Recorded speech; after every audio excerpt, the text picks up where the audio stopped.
Today, guys, we are going to be jumping off of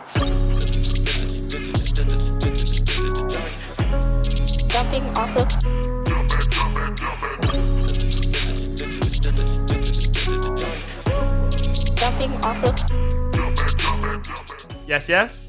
You're listening to Jumping Off Points. This is the podcast where we use current events as jumping off points to discuss politics and culture. I'm here with Timber. How you doing, Timber? Yeah, I'm real good, mate. Enjoying the bank holiday weekend. Yeah, well, you've just given away when we're recording, which is usually information that we're supposed to keep to ourselves. I wouldn't say we've given it away at all. Don't we have like 5 or 6 bank holiday weekends? It feels like every weekend has been a bank holiday weekend so far. That's so true. They're giving us so many. We got another one next weekend for King Charles' coronation. Pretty cool. Pretty cool that we get a day off for that. I guess if I was in my homeland, I would be organising a little Eurovision-style viewing party, but just to like commentate over the ceremonial actions and stuff, I think that could be quite fun. But I'm going to be away. Yeah, shame. You got to give it to the Royals. You know, they finally given us something, and it's a day off in May. It's turned me into a royalist overnight. I've been drunk every day this bank holiday weekend so far as well. That's good work. That's probably what the king would want as well. Yeah, Friday on whiskey, Saturday on beers, Sunday on beers. Today I'm fine though. Today, like, I'm probably going to be sober for the rest of it. I mean, it's 11 o'clock in the morning right now. Oh yeah, it feels later, doesn't it? Does it feel later to you? Yeah, I guess so, but not late enough to be drunk, probably. Feels like because I've gotten up and looked through the podcast notes, it feels like I've had a full little day. But yeah, it's only 11. That's cool. So you've got the whole day ahead of you, mate. Cool. So what are we talking about today, Timber? So, Aidan, today's jumping off point is the resignation of Richard Sharp from the BBC. There was recent controversies around him helping organise a loan for none other than Boris Johnson. Short-lived Prime Minister of the UK, but compared to more recent times, long-lived Prime Minister, because he had like a good 2-3 years as opposed to like a few months, which is the current pace of affairs. It did also, when he was Prime Minister, it felt like an era that just went on and on. All the time there was new Boris Johnson content, whereas Rishi Sunak he's so good at staying hidden, and it's like that's his greatest asset in the run-up to the next election, I think. It actually is, yeah. But Keir Starmer is great at hiding as well, so it's like, who can out-hide? Who can stay low profile than the other? Who can be more boring? It's the boring yeah. So yeah, we're going to talk about, obviously, Richard Sharp's resignation. We're going to talk about the controversy and the issue itself, and then branch out into a wider conversation about the BBC, its impartiality or not, and the role we think it plays in the current media landscape. On the 28th of April, BBC chair Richard Sharp resigned after it was revealed that he had failed to declare being involved with sorting out an £800,000 loan to Boris Johnson before he was appointed to the role of BBC chair.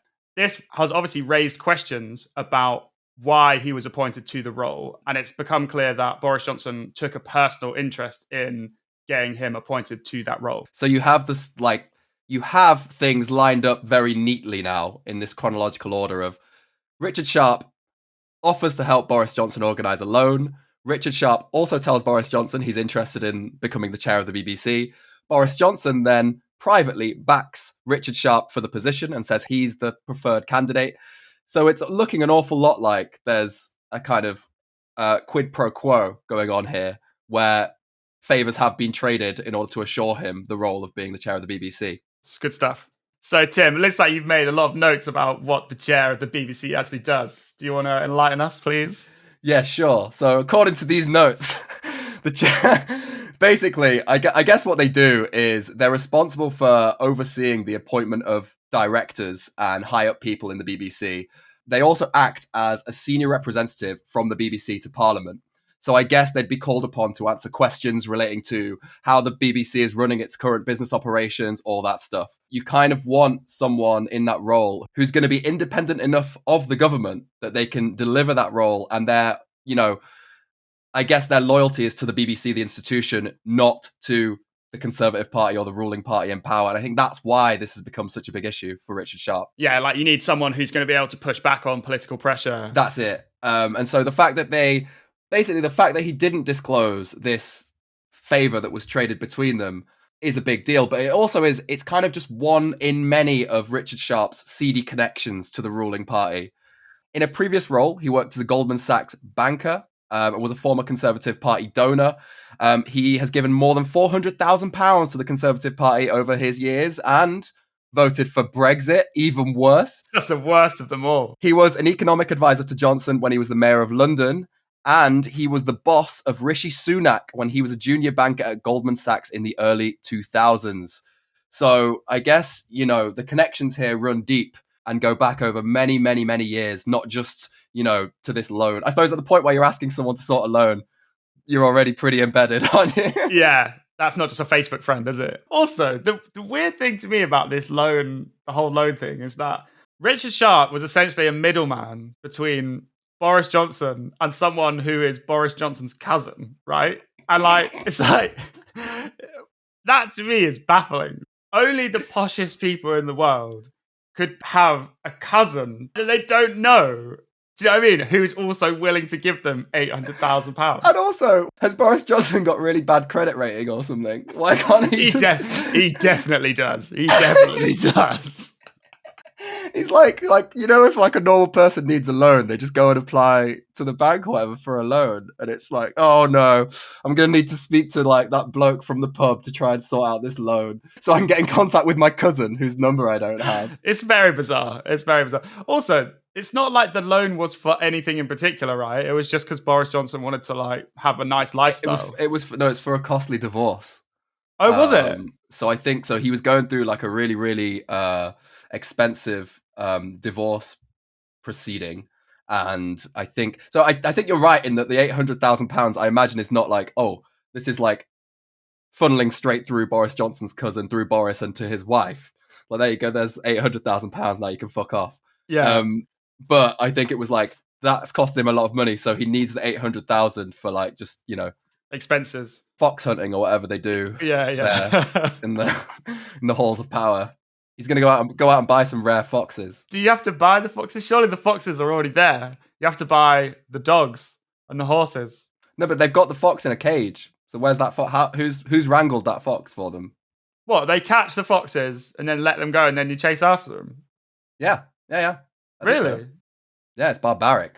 That's what's so horrible about it. I mean, it would be still horrible if they were hunting them without that, but yeah, they get a little runner. The fox gets a little runaway, and then when they decide enough time's passed, they're like, okay, dogs, go kill them, and then we'll follow on horses. It's just pretty weird. Pretty weird if you ask me. It's so strange. And it's also just even if you agreed with fox hunting, surely you'd have to see that as quite pathetic. It's you've already won before you even start the game. Yeah, I know. And it's not as if there's these places are overrun with foxes doing crazy shit. They probably have to look pretty hard for them. It's not like they're doing it in central London, mate. You know what I mean? I know. If we had a fox issue, maybe. But yeah, I don't know. I'll never understand it. Croquet as well. I'll never get it. Yeah, croquet is weird. Also, if they use dogs, I think that's a real cheat. Because why not? If you're so sick at fox hunting, why don't you chase the foxes on your horses and beat them to death with croquet batons? You can't even do that. You have to send more fast animals ahead.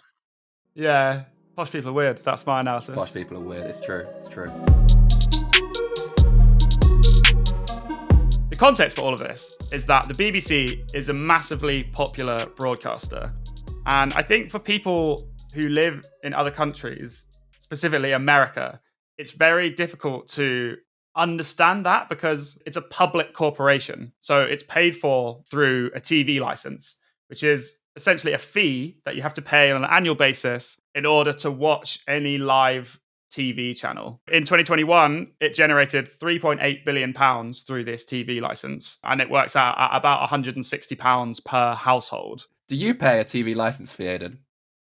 I will not be answering that question on the record, I'm afraid. So I actually didn't pay for quite a while, and then I saw a David Attenborough documentary where he went to the polar place and looked at snow foxes and shit, and I just felt you know what, he's dragging his 70-year-old ass down to this cold ass place, and I'm sitting there not even paying the fee. So I did it as a principle of honor because I wanted to support David Attenborough specifically. That is amazing.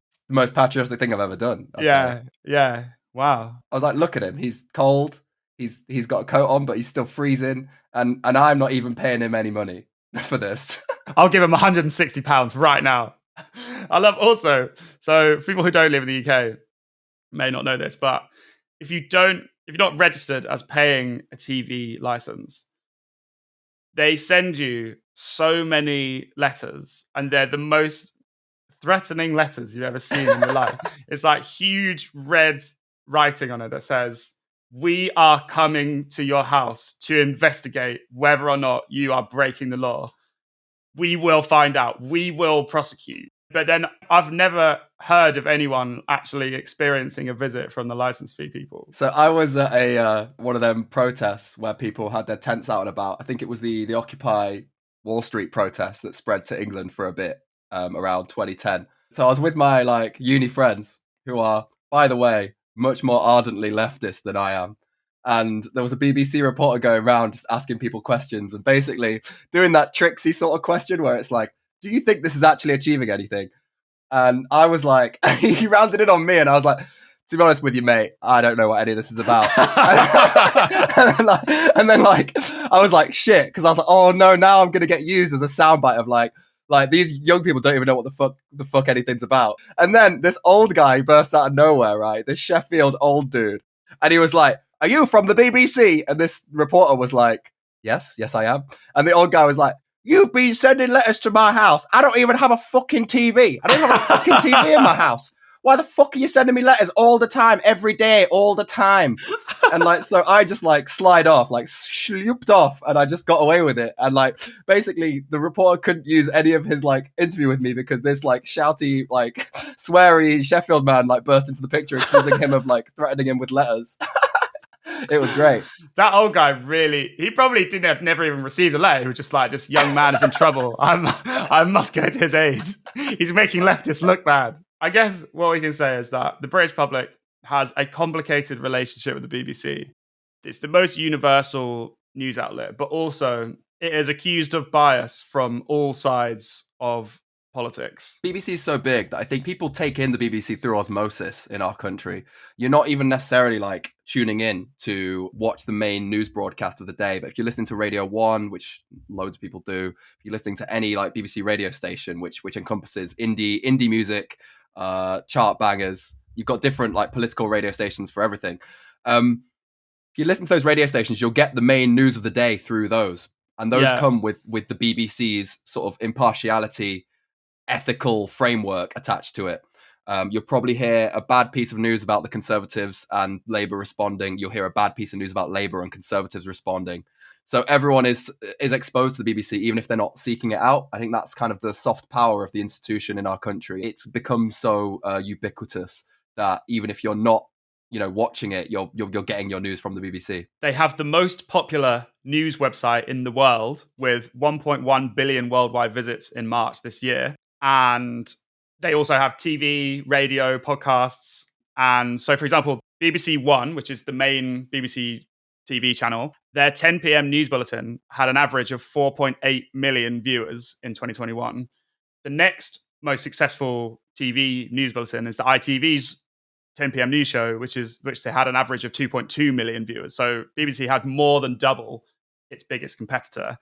And then places like Sky News average about 52,000. So it's hard to describe how influential the BBC is. It used to be even more popular, but it seems like over the recent few years, alongside other countries like Australia and Canada, our publicly funded TV network has like fallen quite significantly in popularity. It's fallen 20 percentage points in the last 5 years. So that's according to Reuters Institute for the Study of Journalism survey, where they took a significant sample size from each country around the world. Alongside that, the proportion of people who say they distrust the BBC has grown from 11% to 26%. Although it's still a minority of people who openly distrust the BBC, it's doubled in number. It used to be 11%, now it's 26%. That's a significant rise in people who outwardly have like a skepticism about everything the BBC says. Now, interestingly, on a global level, there are other countries with publicly funded TV stations. And in these countries, public service broadcasters have actually grown in popularity. So in the Nordic countries, in Ireland and Portugal, they've retained or even increased trust since 2018. And I was thinking about this, Aidan, and this purely conjecture. Go on. Deliberately spread some disinformation. Here we go. The countries where the trust has most dropped are Britain, Australia, Canada. And I just think to myself, is Murdoch the factor here? Because definitely Britain and Australia, those two countries, Murdoch has a massive foothold in the news and has very recently exposed that through, Sky News, obviously through his media empire, who run these relentless attacks against the BBC. I don't know whether you can kind of attribute that drop in trust specifically to Murdoch and his sort of media empire. Yeah, I don't know. I imagine that it's definitely something that is good for him. So he's definitely would encourage it. I know that a lot of the right-wing papers are very quick to jump on anything that happens in the BBC and slam them as being a woke leftist organization. But I also kind of wonder with the BBC whether the drop in trust is just due to the kind of Americanization of politics that we've had, where everything's just become a little bit more dramatic and divisive after Brexit and Boris Johnson, and maybe that has resulted in both sides of the spectrum thinking that a more central organization is not to be trusted. Well, let me tell you a little bit about the people who distrust the BBC, Aidan. What gender do you think they are who most distrust the BBC? It's got to be my all-time favorites, the men. It's true. You're good at this. And what race do you think they are? It's got to be the white blokes. Weird how you didn't say my all-time favorites to answer. This faction of people who most distrust the BBC in the UK, they're more likely to be men, white. They're more likely to only use social media as a source of their news. And over half of this group voted Conservative at the last election. And 2/3 of them, so even more of the group, voted for Brexit. So I think that sort of tells you something. Of the people who voted in the referendum, 52% voted Leave, right? So they're overrepresented Leave voters in this group that doesn't trust the BBC. This is the other thing that I think is a really, really difficult chess match for the BBC to sort of cope with as it gets competition to fend off from all these other areas.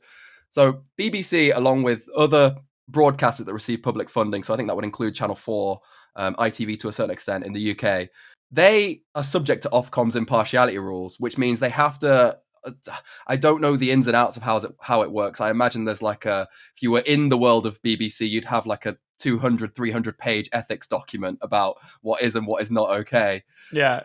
And also, it's always being debated, isn't it? That's the thing. Yeah, but because of those guidelines, it at least is subject to have to follow some sort of impartiality code. Whereas the Murdoch empire, so the likes of Sky News, the likes of cable news channels, don't have to play by the same rulebook because they're not subject to impartiality guidelines.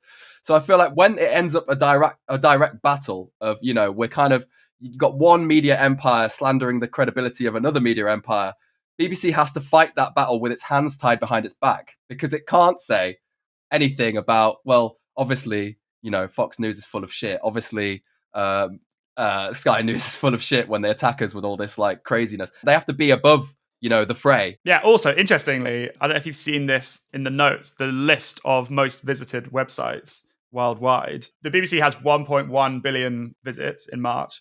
Fox News is in 8th place with 328 million, which is quite mad because the US is so much bigger than the UK. And I feel like Fox stuff is always just so viral. Do you know what I mean? True. You always see clips of it everywhere. So I've got a little bit of an inkling about why Fox News clips go so viral on YouTube. So while I was looking into James O'Keefe, Project Veritas, in his book, he talks about the way clips from them take off. And one of the things is that whenever they're launching a new thing, they send it round Breitbart News, all these other kind of right-leaning news organizations. They send it to major cable news channels that are on their side, like Fox. And then all these people, including politicians as well, get these emails from Project Veritas. They all include them as part of their news campaigns. So when you see a clip growing massively on YouTube, I think your understanding of that is that, so it must be popular on YouTube. I think that sort of takes out the element of how much of the traffic comes from other sources, and they're all kind of aligned in pushing the same videos out to their audience. Right. It's like a coordinated attack. Yes, rather than that video organically finding an audience as you might expect. Yeah. But that's just, again, conjecture. Conjecture alert! Just have it as an interesting thought in your head. So do you want to tell us about news polarization? I feel like we touched on that a little bit, and it looks like there might be something interesting to touch on here. There is, yeah. So drawing from the same report from the Reuters Institute of Journalism, they do a measure of how polarized audiences are across different countries. And you can kind of see that the countries with very well-funded public broadcasting services are less polarized in general than their counterparts. So looking at the graphic I've got here, we can see we've got the most polarization of any country in the US, which I think it should come as no surprise to anyone. We talked before about impartiality guidelines in the US. That doesn't really exist. You then have the UK, which I think is kind of the next polarized, but with the difference that the UK has a really, really, really big dot in the center for BBC with a much higher viewership than anything on the left or right of it. It's by far the biggest dot on our chart. And I think that's the big difference. Norway, again, you've got a really, really, really big dot, slightly left of centre, but very close to the centre for their publicly funded broadcaster, with a spread to the left and right again, but much smaller outlets there, left and right. And then the country with the least polarisation of all is Germany. Again, they've got their ARD news, which is right in the centre, with the left and right outlets actually very centre left and centre right. They're very close. But I think there's a really strong case there that having a publicly funded broadcaster that a lot of people tune into is a really good way of decreasing polarization. I don't know how you could deny it looking at this. Yeah, definitely. And I think that leads us on nicely to discussing what is a public service broadcaster, right? Because there's no undisputed definition of what that is that separates it from a government media or state media. And this came up quite recently because Elon Musk, who now owns Twitter, tagged the BBC as being a government media organization. And the BBC kicked off about it and said, we're not a government, we're not state media, we're publicly funded media. And the biggest thing that most people seem to agree on that separates the two is that a publicly funded broadcaster or a public service broadcaster is not under the editorial control of the government. So the government isn't telling them what to say, who to talk to, etc. Whereas if you think about news organizations that are owned by, say, the Chinese government, the Russian government, they are essentially propaganda outlets of the government. The government are telling them what to say. For example, China's Central Television, Russia TV, Russia Today, they would all be described as state-owned or government media. There are examples of publicly funded media all around the world, as we've kind of been talking about, especially across Europe, including Spain's RTVE, Austria's ORF, Australia's ABC. And a quick Google search, if you look into these organizations, will also tell you that a lot of these organizations have exactly the same problems or are accused of exactly the same things that the BBC is. I found a lot of news articles that went along the lines of this. Ex-government tries to have too much control over their publicly funded broadcaster. So that seems to be obviously an inherent problem with having a publicly funded broadcaster, is that there's always going to be debate as to how much the government is involved and how much power they can have over it. Because obviously the ideal world is for them to have no power over it. They're able to exert no political pressure on what happens on the news. But that's also a very difficult thing to achieve, right? Because they are allowed to make some decisions always that affect what happens in the news. Yeah, and I think that really brings us on quite well to the controversies section, because there's been a lot of times in the last few years even where the BBC has come under a microscope and has been accused of being viciously biased against one side or the other. It follows on quite well from your point about, you know, how much news organizations are lent on by the government. In the UK on the BBC, we have a really, really big show called Newsnight, which is kind of like the flagship political news of the day. It kind of goes through topics that would make the evening news, but picks one or two and goes into them on a lot more detail. There was a famous incident where Dominic Cummings, who, by the way, was instrumental in setting COVID policy at the highest level of government for the Conservatives, was found to have broken the guidelines that he set. Don't need to go over the ins and outs of it, but he took a trip with his family to Barnard Castle. So basically, you weren't allowed to go out of your house for any other reason than to just go for a walk to get exercise.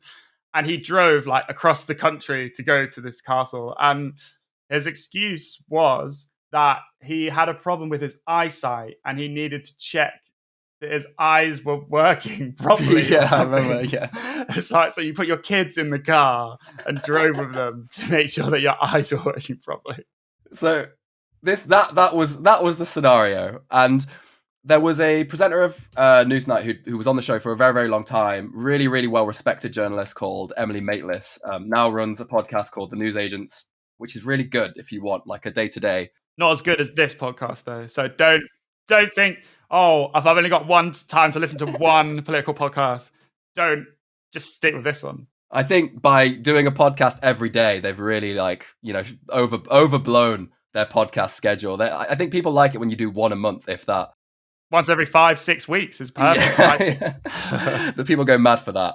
So basically, she was running a story about this incident that Dominic Cummings had broke the rules. And during a kind of speech that she gave when she left the BBC, it was the James McTaggart lecture in 2022 at the Edinburgh TV Festival, she explained that there was, the actual story they ran was literally stating the facts of the situation. Dominic Cummings broke the rules. How does Boris Johnson intend to proceed? Is he going to stand by his aide or is he not? That was the story. And as usual, they got on a range of different voices. They got on Conservative MPs who supported Dominic Cummings. They got other people on who were against Dominic Cummings. I would hate to be the Conservative MP that has to go on and defend Dominic Cummings. I wish they'd asked me to go on because I'd have been like, well, seems like he should change his name to Dominic Goings, if you ask me. And then I wouldn't say anything else and I'd just leave. That's probably why you have to do this podcast with me instead of being on the News Agents with Emily Maitlis. That's true. So basically, they ran this story and she said it was rather quiet on the night of the broadcast, There weren't any complaints from people basically watching. Then the next day, they got the government spin doctor coming down to the studio and forcefully asking them to issue a retraction and an apology for the horribly biased way they had run that program. And now, what Emily Maitlis said in the speech was that wasn't unusual. They have government spin doctors coming down all the time, and they make kind of an informed decision on, well, did we break the rules? Let's look into it, right? That situation in itself is not ideal.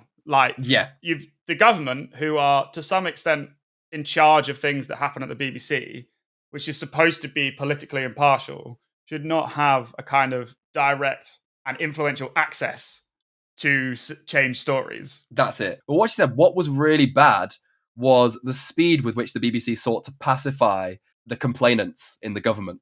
So within hours, a very public apology was made. The programme was accused of a failure of impartiality. The recording of the programme disappeared from the iPlayer, and there was paparazzi outside her front door. Now, she said that there was, she's not like vigorously defending the programme as the best bit of journalism she's ever done, but she basically articulated that there was a real problem where the government can lodge a complaint and the next day the BBC completely caves on its own journalistic reporting, which has been thoroughly fact-checked and gone through the editorial news process, and that they've retracted. And then it looks like, because they've been so soft and completely like spineless in caving to government pressure, it looks like they have been impartial when actually they hadn't. They're just tripping over their heels to try and, not look like they've done the wrong thing to the party in power. Yeah. Also, right, so through my job, I have had to do things on a much, much smaller scale that are similar to this, right? So if someone writes something inaccurate in a story and you work for an organization and you go to them and say, we need you to change this because you've got something wrong, this is inaccurate, it's going to mislead the public. You can do that, but journalists they don't want to change their story at all. And what they will do is the absolute minimum possible to bring what they've written in line with what is factually true. The idea of a journalist or a news organization completely retracting and apologizing without evidence of something that's actually inaccurate, if it wasn't the government doing it, it would never happen. The only reason that extreme reversal was made was because the government are in charge of the BBC. Yeah. we have evidence there of the party in power putting pressure on the BBC. And this, along with, I guess, people generally not finding their own political viewpoint represented very well at the BBC, has led to a lot of allegations of bias. Now, one big incident that gets brought up to me all the time by people on the left is this incident in 2018, where BBC Newsnight, same programme, ran a story about Jeremy Corbyn. And it was a story following the poisoning of Sergei Skripal in Salisbury. Salisbury. So the thing that happened in Salisbury, yeah? How many podcast episodes are we going to have to say that word? It is truly, to me, quite incredible that it's come up so many times. It's like we've moved past it, and then for this story, it ended up coming up completely unexpected. But I was ready for it. I know it's pronounced Salisbury, okay? Like, I know what's going on with this word now. So, following that incident, Jeremy Corbyn came out and condemned the attack, said it was unconscionable, said it was terrible, all that stuff. But he refused to condemn Moscow for the actions. I think he refused to deliberately put the blame on Moscow for it. I think that was it. So BBC Newsnight, again, what they do is they pick up these little, bits of information that are in the headlines and they do a more detailed story about it. So this detailed story was about that. Now, they ran a story about Jeremy Corbyn. They put a picture of Jeremy Corbyn on the back wall in front of a red Kremlin picture. So very Russian looking, very, very red, very communist looking, actually, because of the red and it's got like some lines through it that kind of gives you a kind of callback to that, what's it called? Like, propaganda that looks really cool from the Stalin times. Looks really cool. I mean, it does look badass. I don't support what the guy did, but his propaganda was on point. What the backdrop looks like is someone trying to make Jeremy Corbyn look as Russian and as communist as possible. Yeah. Okay, so let's unveil the next bit of information, then we can go into what we think. So, yeah. So again, same Emily Maitlis speech that she made in at that Edinburgh TV festival. So what she came back with, what she said was, there was a crazy uproar about this incident from obviously Corbyn supporters on Twitter. I see it on Twitter all the time. It comes up again and again. They then brought back a Corbyn supporter to talk about the things that it got wrong 2 days later. So they had to kind of change their editorial agenda further down the line to have someone come on and sort of take them to task for what they felt was, a very bad framing of Jeremy Corbyn. What Emily Maitlis said was they actually have used that background before. With other politicians, right? With other politicians. And actually, if you go to like 2 months ahead of the Corbyn transmission, you can see they use that same background and put Gavin Williamson, who is a member of the Conservative Party, they put him in front of that background. So she was like, well, we've used that background with other people. It just seems like there was an issue when we did it with Corbyn. Basically, to give you guys the visual that I'm seeing currently. So the Jeremy Corbyn picture is him with like a hat on that looks very Eastern European, I would say.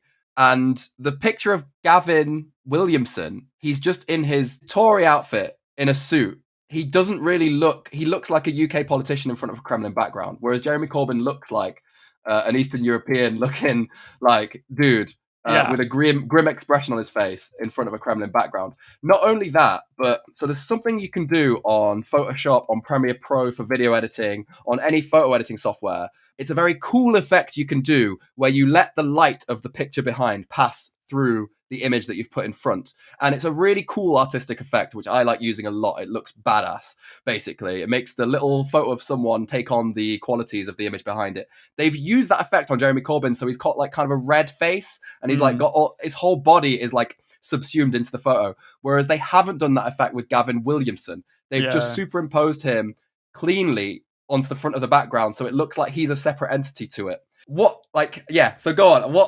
Looking at the two pictures as well, what do you reckon? I don't think that they deliberately tried to make him look as Russian as possible.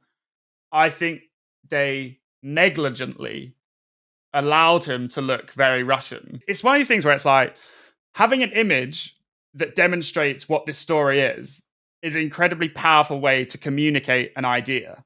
I don't think the image in its totality transmits the fairest representation of Jeremy Corbyn. But I also don't think that it was a deliberate smear attempt. I think it's more just that they allowed it to happen rather than deliberately smearing him. I think there's someone at the BBC whose job it is. They run through, right, we're talking about this story, we're talking about this story.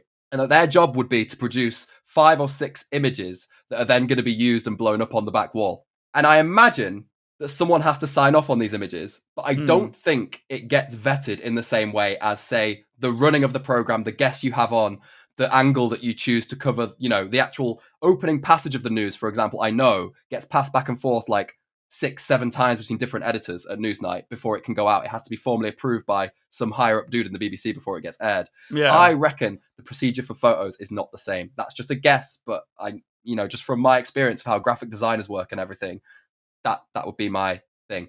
Now, it could have even been 2 separate designers, one that did the Jeremy Corbyn one that did the other one. But when you look at them side by side, it does look like they've picked a stock photo of Jeremy Corbyn where he looks less like a politician, and that they've used an effect that makes him look more like a Russian asset. Yeah, also, unfortunately, the photo that they've used of Jeremy Corbyn, when they've done the process that you've just described to make it fit with the background, the hat that he's wearing goes from being a completely innocent old man hat to being a hat that someone wears if they are part of the Russian establishment. And this is the problem. It's taken on a life of its own, this. So on that show, they had Owen Jones on there defending Corbyn, right? So I don't think if people were given the same, like, people who've got this news about Jeremy Corbyn being demonized by the BBC, all they're looking at is the image. I think if they watched the show, they would see that there are defenders of Jeremy Corbyn on that show, just like there are in every other edition when they took Dominic Cummings to task, for example. But the image goes further and faster than the actual show agenda could. And it's taken on a life of its own. I've even had friends that have told me that they photoshopped a hat onto Jeremy Corbyn that he wasn't wearing, which isn't the case. He is wearing that hat in the stock photo. Yeah. So I think it's just one of those examples, isn't it? Where I think you're right. I think you're exactly right. And I think that, unfortunately for Emily Maitlis and the BBC, this thing happening to Corbyn tied into a much bigger narrative of the establishment working hard to ensure that Jeremy Corbyn did not succeed in becoming the Prime Minister, and leftists really resenting that. Yeah, for sure. One of the most recent controversies that has brought the BBC's impartiality into the news relates to sports journalism, kind of unbelievably. The BBC's most highly paid presenter is Gary Lineker. He's an ex-England footballer. He earns about £1.35 million a year working on the BBC. He, not at work, not on the show, on his personal Twitter, tweeted something about the government's asylum seeker policy or attitudes, basically saying that a lot of the language used by the Home Secretary is similar to the language used in Germany in the 1930s. So he's talking about referring to people that come on the boats as an invasion. And obviously that's very dramatic language, but it's also, I can see what he's talking about. And so he tweeted this. The right-wing press and the Tories went absolutely mental. And the Tories put pressure on the BBC to deal with this situation because obviously Gary Lineker as a footballer is much more popular than any politician in the UK. So I think they were worried that someone as influential as Gary Lineker could even sway public opinion on this issue. And so they put pressure on the BBC, and the BBC, the Director General, Tim Davie, took the decision to remove Gary Lineker from the BBC's TV shows while they conducted an investigation. Unfortunately for the BBC, when they did that, literally all the other sports journalists who work at the BBC went on strike until Gary Lineker was returned to his job. And obviously, way more people care about watching their favorite sports show or listening to their sports show or whatever than they do about what Gary Lineker thinks about asylum seeking policy. Yeah. Like, the number of people who care about his tweet in comparison to the whole of the UK is very small. So this caused a crisis at the BBC. They couldn't show any football because they didn't have anyone to commentate over the top of it. It was like absolutely ridiculous. Running out of football in the UK is like running out of tea, isn't it? People can't function. How am I meant to know what to think about the football? How am I meant to know what to think? How am I supposed to know the name of the man who's kicking the ball right now? It's like I feel like I've got to be sort of telepathic now, commentating in my own head about what's going on. Where is he running towards? Where is he? Is it the goal? I don't know. I need Gary Lineker to tell me. And so the BBC's their reasoning was that Gary Lineker had broken their impartiality rules. And this became a widely debated issue based on a few technicalities. Like Gary Lineker is technically a freelancer, so he's not directly employed by the BBC. He's also not a news journalist. He didn't say it on behalf of the BBC. So most people thought this is kind of ridiculous. Like, you just need to let sports journalists go back to their job. And eventually the Director General, Tim Davie, had to apologise to viewers and let Gary Lineker go back on TV and walk back from his situation. Tim Davie was appointed in 2020. And when he was appointed, he made it his mission to restore trust in the BBC's impartiality, sort of thinking that it had lost trust. But Tim Davie is also someone who used to be the deputy chairman of the local Conservative Party in Hammersmith and Fulham, and even ran as a political candidate in that area in the 90s. And that doesn't sound like a lot, but if you think about it this way, I know a lot of people who are really into politics, and the people who are most into politics that I know might have a membership to a political party. Actually standing as a candidate and taking it upon yourself to be the deputy chairman of the local party is like, you're so into politics. Got to be super invested, haven't you? Yeah. Yeah. So, someone who stood as a Conservative candidate in the past is very much invested in Conservative politics. Well, also, I mean, Richard Sharp said upon his appointment, I think very soon after, he said that one of his big issues was we need to make sure we don't succumb to liberal bias at the BBC. This is one of the things that I saw raised by some of the articles I read about the debate around impartiality, is that basically the BBC and publicly funded broadcasters like them do their best to stay in the middle of people's views. Now, the problem is, whichever side of the political aisle shouts loudest about you being biased gets your attention. So as we've dug into on the way through to this point, the people who are most distrustful of the BBC are largely right-wing, largely Brexit voting people. And so whenever people are complaining about lack of impartiality, those voices are right-wing voices, populist right-wing people. So the BBC is actually, in trying to stay in the middle, it suddenly starts veering off to the right because those are the people who are most loudly complaining that it's not being fair to them. And I think you don't really get many people in you definitely get them amongst like the Corbyn supporters who say that it's a disgusting, filthy, biased propaganda machine. But I don't think they represent the same size of the English population as the people on the right that distrust the BBC. Also, the Corbyn supporters on the left have no political power. The Brexiteers on the right have immense political power. So we're talking about political capital within their own party, right? They've got an enormous amount of political capital.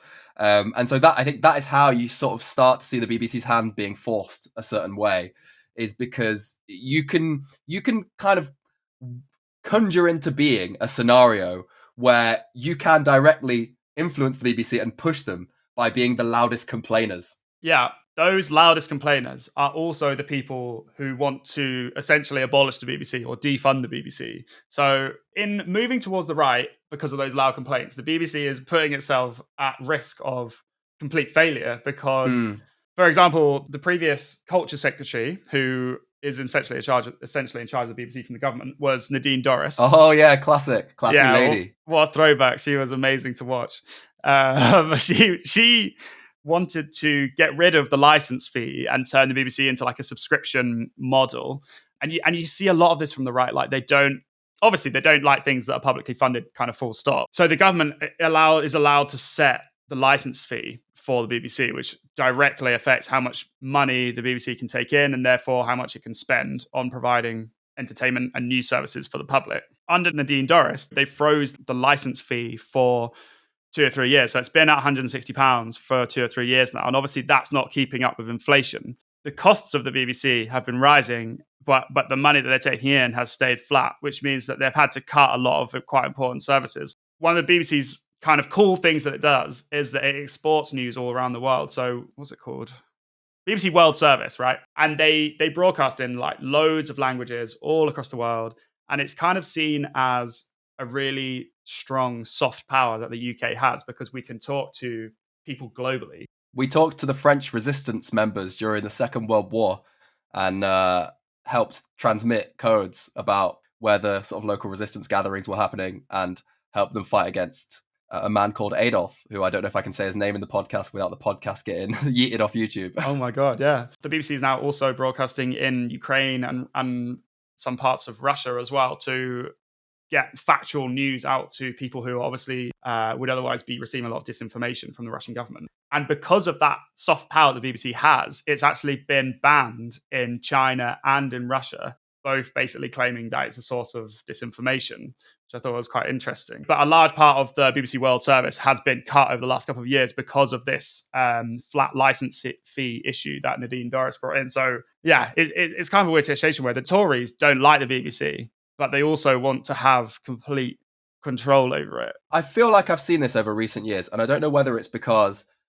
it's a genuine phenomenon or whether it's because I've moved slightly more centre-left in recent times. But I see more people willing to defend the BBC now because it's come under attack from the Tories. It's a status quo sort of thing, isn't it, the BBC? So it's quite hard to find it within you to ardently support it because it's part of the furniture in the UK. But it's more from seeing these attacks on it from the right. And also, as we talked about, the polarization that happens in other countries where the public service broadcasting either doesn't exist or falls down. I think we could live in a far worse world without it. So these days I'm quite vocal in my support of the Beeb. Yeah, I think I'm broadly in the same place, although I think my thoughts are slightly more negative in that I think there are a lot of times when the BBC succumbs to political pressure from whoever the party in government is. And obviously, 7 times out of 10, that's the Tories. Do you know what I mean? Because that's just how our country votes normally, is for the Tories. So it's kind of difficult. And often these debates that we have come down to like specific incidents or issues where something's gone wrong. And that's how public organizations work. They're under scrutiny for stuff. So I think it's impossible to get it 100% right all the time. And I think they do a pretty good job. But yeah, I definitely would not be opposed to seeing a bit more separation from the government and having a bit, perhaps even have the chairperson appointed with less involvement from the government and stuff. You can regulate this through policy, I think. Yeah, so I think you're right. Just have a rule where any spin doctor who enters the BBC trying to influence them gets a wedgie and it gets broadcast on the evening news. So it's like, oh yeah, do you want to get publicly wedgied? Do you want to do that? Oh yeah, well, okay, yeah, we'll get out of the newsroom then. Done. You are truly the greatest mind of our generation, Tim. You are wasted doing this podcast with me. You should be up there in the big leagues, mate. Yep. Well, I've got a lot of policy ideas. Not much support for them, I must say. slow to get off the ground. It's because you're ahead of your time. You're too radical, man. Do you know what I mean? Yeah. And like you send out like the show's main anchors to do the wedging, like Laura Kunzberg, Emily Maitlis, administers the wedgie whilst asking political questions. Yeah. No, they just get like not really political questions, get slapped around the face like, why did you do it? Why? You knew we put this policy in place and you still did it. Oh my God. Get out of the newsroom. Violence, basically. It's violence. Yeah. Looks like your name's Dominic Wedgings now. Fucking hell.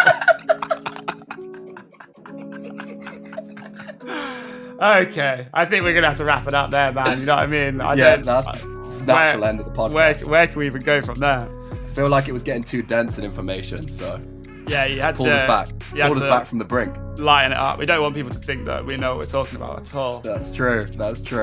All right. Well, it's been a good pod, I guess. It's been good for us. Good for us, yeah. Yeah. Thanks for listening as always. We might have another classic gap for the next one because I have been very inspired by Tim's. Oh yeah, you're getting married last year, and I'm getting married now. Yeah. So we're gonna take probably our classic getting married break. I'm gonna turn up to the wedding with our microphones, be like, "Yeah, Poddy, it's time."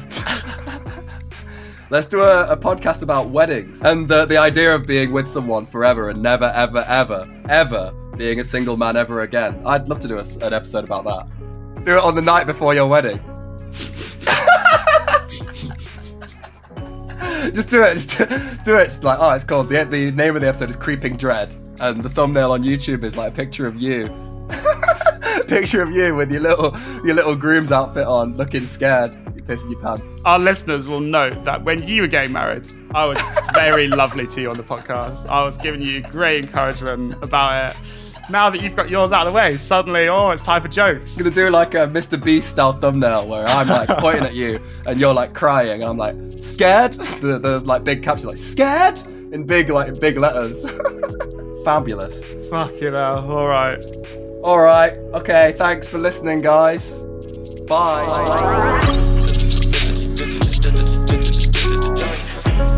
Jumping off of